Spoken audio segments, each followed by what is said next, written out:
الرحيم إنا أرسلنا نوحا إلى قومه أن أنذر قومك من قبل أن يأتيهم عذاب أليم قال يا قوم إني لكم نذير مبين أن اعبدوا الله واتقوه وأطيعون يغفر لكم من ذنوبكم ويؤخركم إلى أجل مسمى إن أجل الله إذا جاء لا يؤخر لو كنتم تعلمون. سورة نوح شروع کو د نوح علیہ السلام قصه تقریبا د اول نه تر اخره پورې پکې اجمالی ټوله ذکر شوی دا، نو په دې وجبانی دی سورت ته سوره نوح نوم کېږي او مکی د هجرت رسول الله نه مخکې نازل شوی دی او موضوعات د مکی سورتونو چې توحید، صداقت القرآن، صداقت الرسول او اثبات د قیامت دی او په دې کې تسلی د نبی اکرم صلی الله علیه وسلم تا. بسم الله الرحمن الرحیم. شروع کوم په نوم د الله چې بے اندازې مهربان زیات مهربان دی. انا ارسلنا نوحا الى قومه، یقینا لېږلی موږ نوح علیہ السلام خپل قوم ته.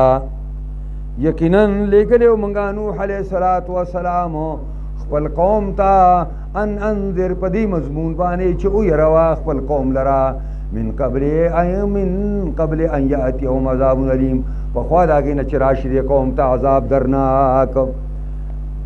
حضرت خپل محنت شروع کو او 9.5 کاله بیانونه وکړه. قال یا قوم انی لکم نذیر مبین، ویلې ورته نوح علیہ السلام ای زما قومه یقینا زه ستاسو دپاره یرونکی ښکاره یمه.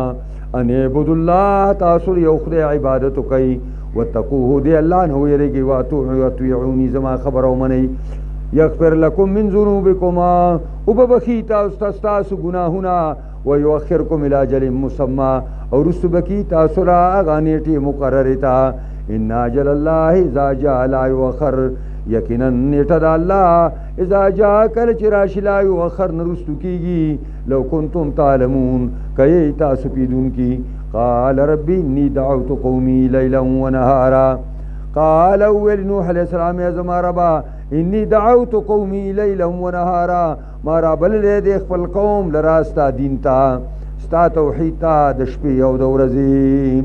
ولم يزدهم دعائي الا فرارا، پس نه دی زیات کړی دی بدقسمت لرا بلنې زما مگر تیښته د حق نه.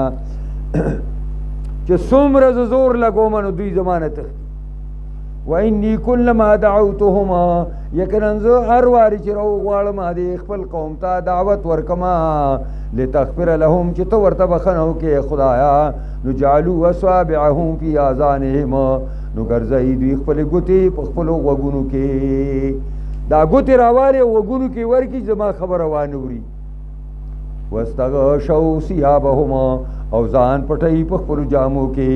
واسروا، وکلکېږي پر خپل شرک پر. واستکبروا، او ځان غټ ګڼي. واستکبروا استکبارا، او ځان غټ ګڼي، ځان غټ ګڼله.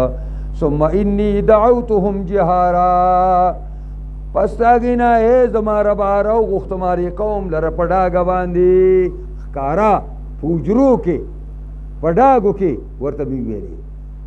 ثم انی اعلنت لهما، بیا ښکاره کړی دعوت لرما دوی ته، دا دعوت مې ورته ښکاره ورکړه. واسررت لهم اسرارا، او پټ کما ادا دې دعوت لرا دوی ته پټوله. فقلت استغفروا ربکم، او ما ورته ویلي چې استغفروا ربکم، بخښنه وغواړئ د خپل رب نه. انه کان غفارا، یقینا دی رب زما ډېر بخښونکی. یرسل السماء علیکم مدرارا، راوبلیږي په تاسو باندې باران فی در فی. مدرار فی در فی باران ته وایي، معنی جړی د جړی، جړی به در باندې وکړم. ویمددکم باموال وبنین، او ویمددکم، او امداد به وکړم ستاسو په مالونو په بچو باندې. ویجعل لکم جناتنا، وبګرځوم ستاسو لپاره باغونه. ویجعل لکم انهارا، او ګرځوم ستاسو لپاره ولي او لښتي. ما لکم لا ترجون لله وقارا، سری تاسو لرا چې امید نه ساتئ د لوی والي د الله. وقارا د عظمت د الله، د لوی والي د الله. وقد خلقکم اطوارا، پیدا کړي الله تاسو را په ګڼو تورونو باندې. څنګه ګڼ تورونه؟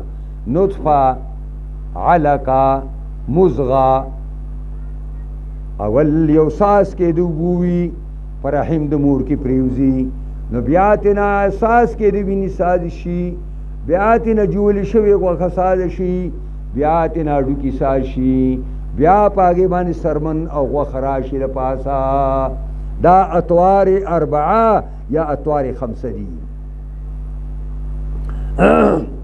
الم ترو کیف خلق الله سبع سماوات طباقا نګورئ تاسو یا قومه چې پیدا کړی دی الله تاسو له اسمانونه لاندې باندې وجعل القمر فيهن نورا او ګرځولې دا سپوږمۍ لا پر اسمانونو کې رڼا وجعل الشمس سراجا او ګرځولې د نور لرا چراغ او ډیوا والله انبتکم من الارض نباتا الله غذاته چې ټکولی او زرغون کړي تاسو لازم کې نا زرغونول ثم يعيدكم فيها بیا واپس کی تاسو لا په دې ځمکه کې ويخرجكم اخراجا او روباسي با تاسو لا دین رئیستلو والله جعل لكم الارض بساطا الله ذات چې ګرځولې تاسو پر ځمکه پرشو لتسلكوا منها سبلا چلال شي تاسو ځمکه نه پاغلارو پجاجا کلا او کلا باندې دا شب روز دا تقریب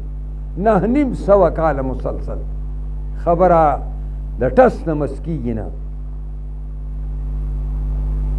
قال نوح الرب انهم عصوني واتبعوا من لم يزده ماله وولده الا خسارا نوح علیہ السلام الله ته وایي اے زما ربا انهم عصوني دی قوم ما زمانہ فرمانی وکړه واتبعوا تابداری وکړه من داغه بدمعشانو لم يزده ماله چې نه زیات کړي ما نه زیات کړي دی بدمعش لره مال ددو او ولده بچو د الا خسارا مگر تاوان داغه بدمعشانو پسیب شو زما په زیبانی او زما خبره پر خدا چاغي له مال او بچو لوی کندې د خسارې تا چولی دي ومکروا مکرن کبارا او چلو کو دی چل ډیر لوی دا حضرت نوح علیہ السلام دا تر ضرر رسول د پارا وقالو بویل لا تذرن الهتکم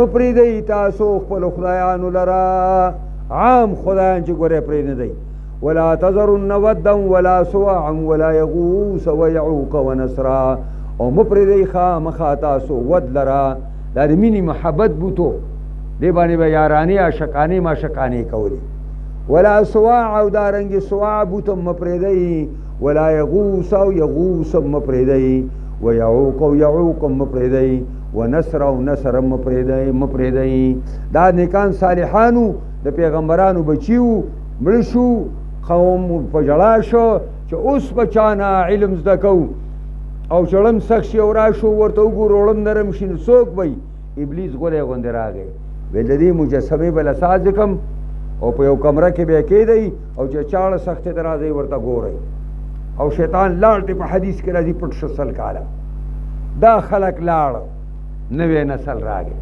په دب الیهم الابلیس ابلیس ورته غلې غوندې راوغی الکه پوهیږي دی مجسمه واستاز بلارانو څه کول د دې به پوجي کولې د دې به نظرانه کولې په دې به خیرونه غوښتل او شرونه ځانه د پکول د ځینا د شرک بنیاد کې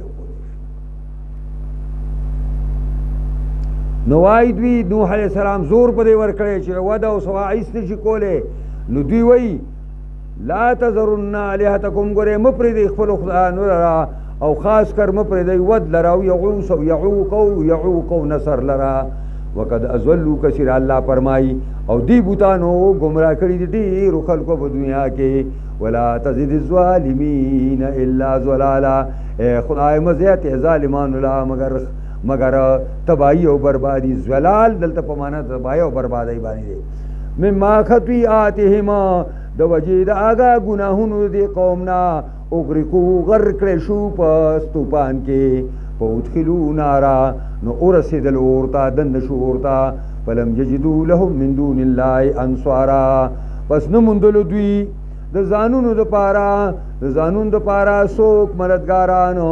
وقال نوح رب، اخر کار نوح علیہ السلام خیرو باندې ګوتې پورې کړې. قال نوح رب، ویلی نوح علیہ السلام اے زما ربا، لا تذر علی الارض من الکافرین دیارا، مپریدا په مخ د ځمکې باندې د کافرانو نه یو چورلیدونکی. دیار په معنا د چورلیدونکي باندې، یو چورلیدونکی انسان الله پر ځمکه پرې نه دی. انک انتظرهم، یقینا کته پریدي دی بد عمل لرا، یذلوا عبادک، انو گمراه بکستا بندگانو لرا، ولا یلدو الا فاجرا کفارا، او نزیگی دا ظالمان مگر فاجران او کافرانو لرا. دا امید ممتنشتا چې بچی به اوشي او د دین خدمت پوکي، بیا بچی به اوشي او زما خبره به اومني. اخو چې بچی اوشو نو پکې کې بیا چې خبره بده پوښ او را به وستو، ول زه خمرما خدا دا سپینګری دی کنه، دا خبره به نه مني. ګورې رب اغفر لی، بخنه او دعا کوي، هغې ته خیرې وکړې. رب اغفر لی ولوالدیا، ای رب بخنه وکړې ما ته او زما مور او پلار ته. ولمن دخل بیتی مؤمنا، او دارنګې هغه چا ته چې رادننه شوي کور زما ته په داسې حالت کې چې ایمان یې راوړی دی. او وللمؤمنین والمؤمنات، د عامو مؤمنانو او عامو مؤمنانو ښځو ته الله بخنه وکړي. ولا تزد الظالمین الا تبارا، خدای مزاته ظالمانو لا مگر هلاکت او تباہی. دا وګوره دیو جن علماء لیکلي دي چې خیری الله قبول کړي او ورسره مقابله کې دعا کړي وا، نو ان شاء الله چې دعا به الله قبول کړي. د مؤمنانو خزو د مؤمنانو سره مبارک د حضرت نوح علیہ السلام. بسم الله.